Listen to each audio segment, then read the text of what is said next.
Bismillahirrahmanirrahim. Apa hukumnya jimat yang diambil dari ayat-ayat Al-Quran? Ya.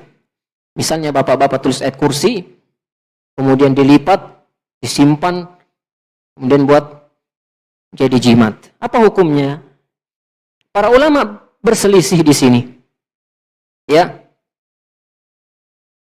Namun para ulama bersepakat kalau ayat Quran tersebut dicampur dengan angka-angka, ya, dicampur dengan gambar-gambar, dengan lambang-lambang yang tidak difahami, ya, nomor 2, 3, huruf ya, wow, kotak, gambar pedang, ya Pak ya, ada bawahnya ayat kursi. Nah ini kan tidak difahami Pak.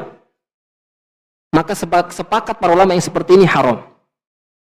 Yang dicampur raja-raja.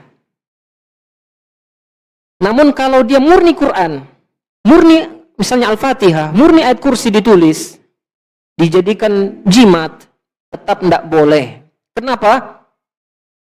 Alasannya 3. Yang pertama, kenapa tidak boleh pakai jimat meskipun dari Quran? Karena keumuman hadis Nabi SAW. Karena Nabi SAW tidak pernah merinci. Ya, Nabi mengatakan man ta'allaqa syai'an, siapa menggantungkan sesuatu. Sesuatu di sini apa? Semuanya umum. Mau itu Quran, mau itu hadis, mau itu tulang, mau itu apa? Rambut, semuanya syai'an di sini nakirah. Maka siapa saja menggantungkan sesuatu haram.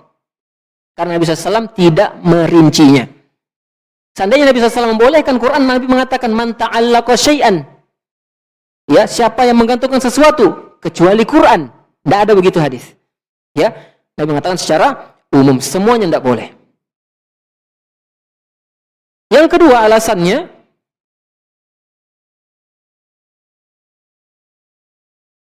karena Nabi SAW tidak mencontohkannya.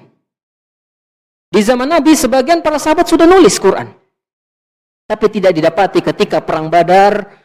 Mungkin Umar bin Khattab menulis ayat kursi, dikantongin, kemudian pergi perang. Tidak. Tidak dapati Ibnu Mas'ud nulis ayat Quran, kemudian dikantongi, kemudian dibuat jaga-jaga. Tidak. Nabi tidak mencontohkannya, para sahabat tidak mencontohkannya meskipun satu kali. Tidak ada satu riwayat pun para sahabat menulis Quran untuk dibuat jimat. Yang ketiga, alasannya adalah karena untuk menutup celah-celah kesyirikan.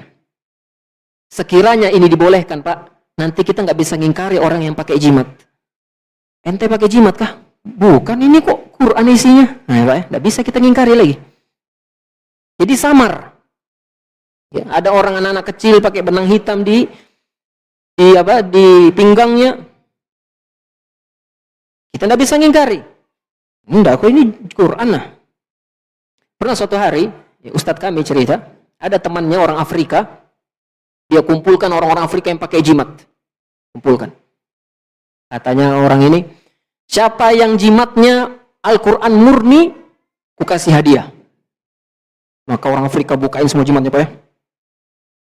Sekali didapati apa? Semua jimatnya itu tidak ada yang murni Quran Pak. Ayat di bawahnya apa? Raja-raja. Ayat di bawahnya angka, bintang, pagar, ya, 83 kali misalnya Pak ya. Pokoknya macam-macam. Ya kayak cek pulsa itu Pak. Kemudian kotak-kotak, gambar pedang apa. Tidak ada yang murni Quran, tidak ada.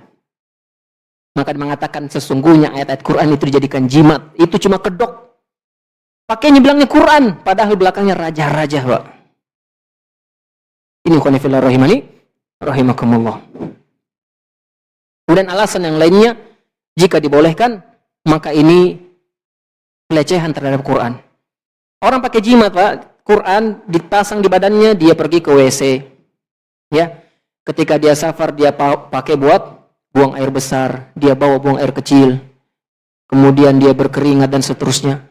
Ini melecehkan ayat Allah Subhanahu wa taala.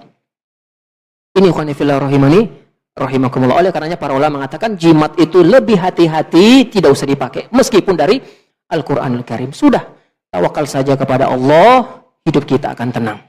Ya, tidak usah dipakai apa-apalah.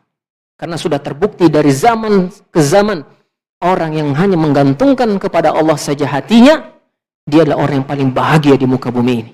Tidak pakai jimat, tidak pakai ruqyah jampi-jampi. Kalau memang suka sama cewek, sportif lah. Ya Pak, gitu Pak ya. Datanglah ke rumahnya. Jangan ada istilah cinta ditolak, ya. Dukun bertindak, tidak boleh. Ya. Karena itu adalah sesuatu yang diharamkan Nabi kita Muhammad sallallahu alaihi wasallam. Ini ikhwani fillah rahimani rahimakumullah.